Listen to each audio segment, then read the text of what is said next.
बच्चों, मैं दीक्षा श्रीवास्तव आज मैं आप लोगों को क्लास 12 के चैप्टर 6 की एक्सरसाइज 6.1 का क्वेश्चन नंबर 5 पढ़ाऊंगी। क्वेश्चन नंबर 5 है, a stone is dropped into a quite lake and waves move in a circles at the speed of 5 centimetre पर सेकेंड।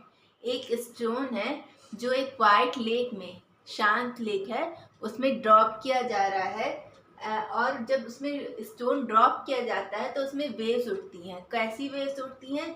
सर्कल जो वेव्स उठती हैं वो सर्कल बनाती हैं, मतलब सर्कल बनाती हैं। कितने स्पीड से? 5 सेंटीमीटर पर सेकेंड की स्पीड से। ठीक है। At the instant when the radius of the circular wave is 8 centimetre. एक इंस्टेंट पे जब रेडियस ऑफ सर्कुलर वेव, जो वेव है, सर्कुलर वेव है जो, उसकी रेडियस जब 8 सेंटीमीटर है, how fast is the enclose area increasing. तब एरिया कितना इंक्रीज कर रहा है, तो जो एरिया है उसका वो कितना इंक्रीज कर रहा है, ये पूछ रहा है। ठीक है। तो हम लोग स्टोन है वो डाल रहे किसी क्वाइट लेक में, वो सर्कुलर बना रहा है, वो सर्कुलर एरिया बना रहा है। ठीक है, सर्कुलर वेव बना रहा है।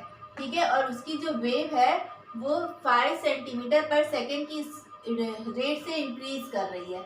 जब उसकी वेव 5 सेंटीमीटर पर सेकेंड की रेट से इंक्रीज कर रही है तो उसका क्या बढ़ रहा है? उसका रेडियस ना बढ़ रहा है एक तरीके से। जब सर्कुलर वेव का रेडियस बढ़ेगा तभी ना उसका एरिया इंक्रीज होगा। ठीक है। तो उसका एक तरह से रेडियस बढ़ता चला जा रहा है और उसका एरिया बढ़ता चला जा रहा है। ठीक है। तो क्या करेंगे? एक stone is dropped into a quite lake and waves move in a circle at the speed of 5 centimetre पर सेकेंड। यानी ये किसका क्या दे रहा है, क्या बढ़ रहा है? 5 सेंटीमीटर पर सेकेंड की स्पीड से सर्कल की रेडियस बढ़ रही है। तो ये रेट किसका दिया हुआ है? रेडियस का, यानी dr, और किसके रिस्पेक्ट में बढ़ रहा है? 5 सेंटीमीटर पर सेकेंड, यानी टाइम के रिस्पेक्ट में बढ़ रहा है। तो dr/dt हमें दिया हुआ है 5 सेंटीमीटर पर सेकेंड। ठीक है। फिर पूछ रहा है, at the instant when the radius of the circular wave is 8 centimetre, how fast is the enclose area increasing. तो एरिया कितना इंक्रीज करेगा? तो सर्कल का एरिया क्या होता है? इसमें सबसे मुश्किल काम होता है फिगर फाइंड करना। फिगर वैसे इसमें खुद ही फाइंड कर, थोड़ा सा हिंट दे दिया कि फिगर क्या है, हमारा सर्कल है। जब हमें फिगर पता चल गया तो ये क्वेश्चन आसान हो जाता है करना। ठीक है। तो पूछ रहा है कि इनक्लोज एरिया कितना इंक्रीज करेगा जब वेव, सर्कुलर वेव का रेडियस 8 सेंटीमीटर है। तो एरिया क्या होता है सर्कल का? सर्कल का एरिया होता है पाई आर स्क्वायर। सर्कल का एरिया क्या होता है? पाई आर स्क्वायर। अब एरिया कितना इंक्रीज करेगा, यानी रेट, इसका इंक्रीज करने का रेट निकालना है। तो डीए किसके रिस्पेक्ट में इंक्रीज करेगा? टाइम के रिस्पेक्ट में, यानी dt। अब da/dt निकालेंगे तो पाई तो कांस्टेंट है, पाई बाहर निकल जाएगा और ये ddT ऑफ आर स्क्वायर। ठीक है।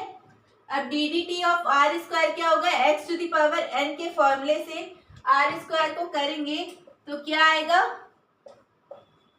x to the power n के फॉर्मूले से आर स्क्वायर को करेंगे डिफरेंशिएट तो क्या आएगा? 2r आएगा। ठीक है, 2r आएगा। और क्योंकि यहाँ पे हम t के रिस्पेक्ट में डिफरेंशिएट कर रहे हैं तो चेन रूल से dr/dt भी आएगा। ठीक है। अब dr/dt की हमें वैल्यू दी हुई है 5 सेंटीमीटर पर सेकेंड, तो यहाँ पे 5 रख देंगे dr/dt की जगह पे। तो यहाँ पे क्या आ जाएगा? पाई 2r इंटू 5, यानी क्या आ जाएगा? 10 पाई आर। तो हमें da/dt कब निकालना है? जब हमारी सर्कुलर वेव की रेडियस 8 सेंटीमीटर है। तो हमें निकालना है da/dt at r is equal to 8 centimetre. तो r इज इक्वल टू 8 रख देंगे तो 10 पाई इंटू 8 क्या हो जाएगा? 80 पाई। क्या आ गया? 80 पाई। और इसकी यूनिट क्या हो जाएगी? एरिया है ना, तो क्या होगा? Centimetre square. और किसके रिस्पेक्ट में? टाइम के रिस्पेक्ट में, यानी पर सेकेंड। ठीक है, सेंटीमीटर स्क्वायर पर सेकेंड। ठीक है, ये इसकी रेडियस हो जाएगी 85 सेंटीमीटर स्क्वायर पर सेकेंड, रेडियस बोलने सॉरी, एरिया हो जाएगा। ठीक है, तो इस तरह हम लोग किसी भी क्वेश्चन को सॉल्व करते हैं। अगर आप लोगों को मेरा वीडियो पसंद आता है तो प्लीज़ लाइक, शेयर, सब्सक्राइब और कमेंट करें।